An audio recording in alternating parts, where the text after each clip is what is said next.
ariko mwagiye mureka murashaka ko ntanga mwaretse koko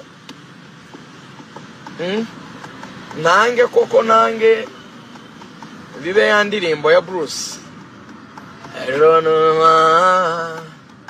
Zagoria ntange koko umuntu w'umugabo w'umukristo umwana wo mu batangi ubu umuntu wabyawe n'ababyeyi babiri umugabo n'umugore umuntu avuye mu misozi miremire umwana w'umukristo umwana w'umutambyi mfite inshuti z'abapasteri mfite inshuti z'abakristo mfite umuryango ubu koko murumva kugira ngo ngire ubushuti n'umuntu nayizaye birasaba yuko ngomba kumwemerera amahano oya nukuri nyabuna mujye mumenya yuko turi n'abakristo nukuri kw'Imana ibyo ntemera ntago byatuma umuntu nyine nyitunira ngo mbimwemerere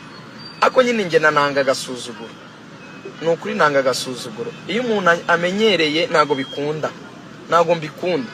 buriya nge naramwihanganire ariko nakomeza Imana imuhe umugisha